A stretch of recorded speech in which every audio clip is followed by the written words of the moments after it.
So this tutorial will be about Padlet. So once I log in or sign up for you, you have to create an account, username, password, same thing. All right, now we're going to create a new Padlet. So I logged in, I'm in.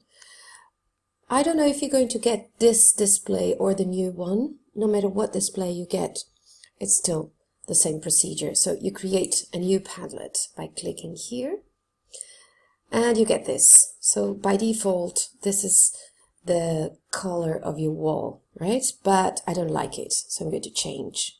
I'm going to click here. You can browse all through here, and right now I'm going to change it. So I'm going to choose a symbol. Let's say, I don't know. So we're dealing with this world thing. Maybe I'll choose the world, and the title will be APPI. Okay, where is the I here?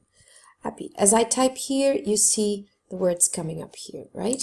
And a description. I'll just write conference 2015, right? You can add more words, depends on what you want to write here. Cool. Now, I don't like this wallpaper. So I have two options. I go here, wallpaper, and I either choose one from the collection here or I add my own. This time I will not be adding my own. I'm going to choose this one because this one shows the whole world. Okay, and now I'm going to choose the layout. It means the way things are going to appear here. I can either choose freeform, a stream, they all come in a row, or a grid. I usually like freeform, so I'm keeping it. Privacy. Honestly, I don't use this much. You can either go private, which doesn't make sense if you're working with students, unless you want to build a wall for your own purposes. I don't know, recipes, things you have to do, and so on. Password protected, I never use this, but you can do it as well.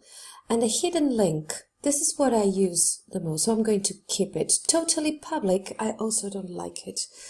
So usually I choose this one. So everybody who has this link can have access to my wall.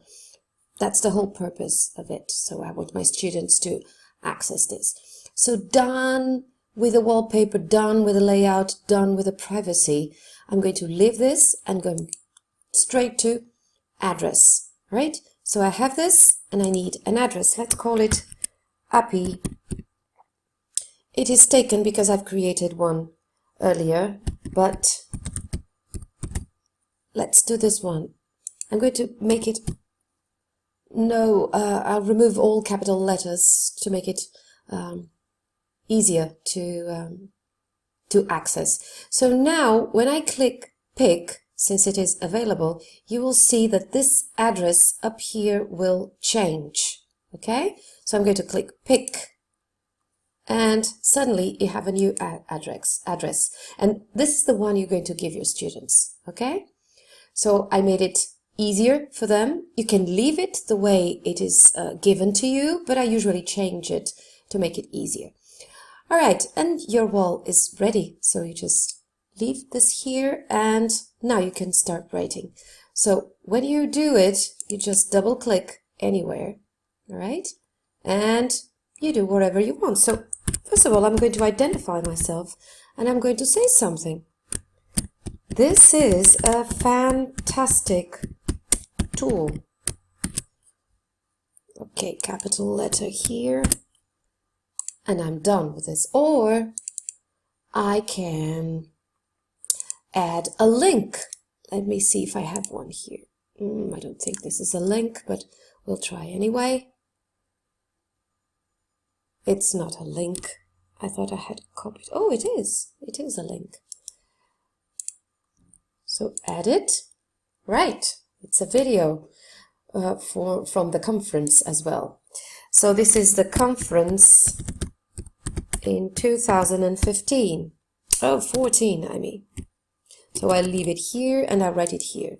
2014 conference. And let's suppose I want to post a picture. double click anywhere I want, and I will post a picture now. So I'll post a picture from APPI. I'm being quite original. And the title will be, again, the same. So right now you see that I've posted a video, a picture, and just a sentence, some comments. You can write more than what I did. I chose to write just a sentence, but you can add more things. I'm going to put this down here a bit, and I can show you some of my walls, right? Some of the walls I did with my students. I always use this collaboratively. So you see all these walls I have. Okay, I came here, it's the same. All these walls I have and that I created with my students. Let's have a look at this one. For instance, we called it Let's Show Racism the Red Card, and everybody had to write a comment. Everybody in class had to write a comment on this, right? Or we can go back and try and look for another one. Okay, let's say if we find this one, British accents, right? And so we have some examples of British accents. Okay, you've got scouse, you've got cockney, and so on.